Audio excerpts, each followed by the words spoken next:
Well, it is, what's today? Sunday, April 10th. Sunday, April 10th of 2022. So, I'm making this video because I am in a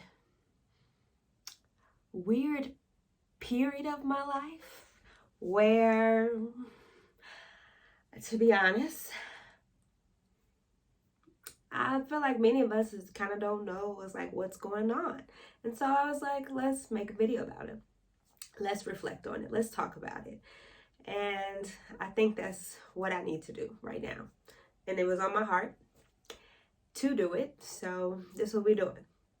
No, I actually left Houston in 2020 with this same hoodie on. This Crazy Faith hoodie from Transformation Church, Michael Ty's church.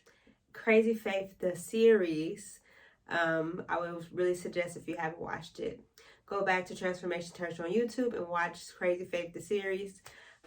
What's crazy in one season will be counted as faith in another. Ooh, that's some good teaching. Because everything that seems crazy, but God has ordained for it to happen, everybody will not agree. Everybody will not be able to co-sign it or clap for it. But I really do believe that when you get a vision from God, you hear from God, you live your life on the limb, you step out and say, God, this don't make no sense, but if... What brought me to this space, this current space that I'm in, where I'm like, here we go. What's next? What are you doing? How are you doing it? So many people are like, I'm so proud of you. And I'm like, oh. So many people are like, you've helped me so much. And I'm like, early 2019, I did find out that my ex-husband was cheating on me with multiple women. And at the time, I was 27. I'm currently 30. It kind of led me into some state of shock. To be honest, I really want to know, if you have honest feedback, from a Christian standpoint, nobody really gives you the rule book for divorce. Nobody gives you the rule book for how to handle cheating. Nobody gives you the rule book of marriage. Everybody say marriage this, marriage that, but granted, things happen between us, but at the end of the day, the reason why we got divorced is because he cheated on me. And there was lack of affection, lack of attention, lack of a lot of stuff. At this point now, I do forgive him. I haven't talked to him, and a lot of healing has taken place in my life in order to be where I am now, to be able to even have this conversation with this video camera, In the midst of all that, my mom was diagnosed with breast cancer. And so being the only child, dealing with this adultery, dealing with my mom's sickness, also dealing with me, all the personal stuff I had going on, also enrolled in a doctorate program, who we shout. And that's just surface area. So I remember sitting in therapy, the therapist asking me so what do you want to do, Brianna? Do you want separate or divorce or stay married? That was my three options, yes. And I remember just reflecting and praying and praying and praying and crying. Yes, it was a lot of crying and a lot of depression and just a lot of stuff that was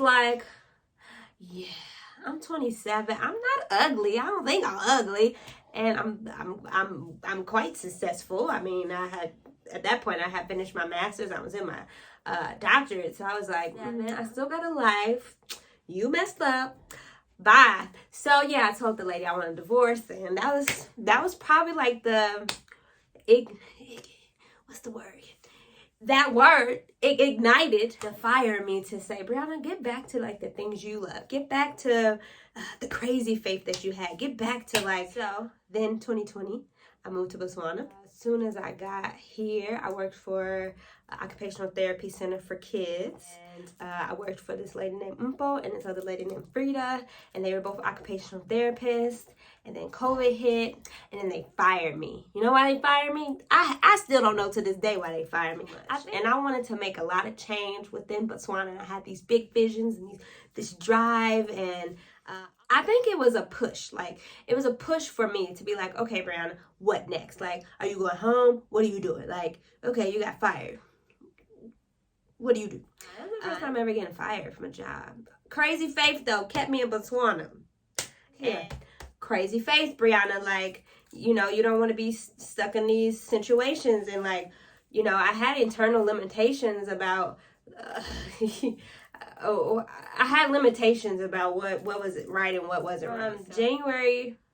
January, what was that, 2021? Yeah, January 2021 up until now, I've literally done my own thing. And to be able to get recognized for that, it means so much. It means so much. But to be able to also, like, pour into my kids and be able to help them, it just means so much to me. And then to be able to also travel, like, the first time I came to Africa, specifically Botswana, in 2012, I had only been to Botswana and South Africa. And now I've been to 8 countries. And it's kind of started with, I'm laughing because of the situation. It kind of started with Dorcas Destiny International when I went to Kenya. And then I went to Tanzania right before Kenya. And I was supposed to meet what I thought was a friend in Tanzania, but she ghosted me. So I ended up doing a solo trip in Tanzania. Yes. Blocked. She blocked. But yeah, sometimes you got to block these people from your life, right? Because they ain't good for you. Then Ghana, Sierra Leone, and then Zambia, Zimbabwe. Then my grandma came to visit me. My mama came to visit me. Auntie Angie, Nia, and Ashley came to visit me. So, and now we are here at April 10th, 2022, and boom. It's time for me to go. And it's time for me to go in order to build capacity. I also want to teach and mentor students, and since getting my doctorate, I do want to enter into academia and pour into students, especially students of color. And I don't know how to process it because it's like, should I stay or should I go, you know? And I'm looking at this thing on my wall that says, here we go. You know, and here is holy at the same time. So here we go, and here is holy. And so I'm wondering, like, what is my holy place? Like, what is the here is holy? And it's like, I'm trying not to focus so much on the there, but I know where I'm supposed to be. And I feel like God has given me, like, I pray for discernment and direction all the time. And I think God has given me that, but still hard. It's still very hard. It's scary.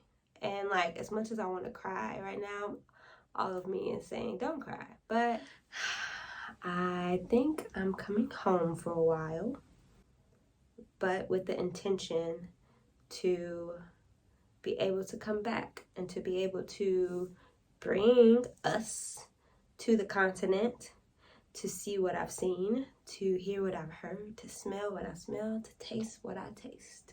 I'm exiting, but with the intention of keeping my relationships, keeping my network system, and just growing. It's still scary, and it's still a transition. Yeah.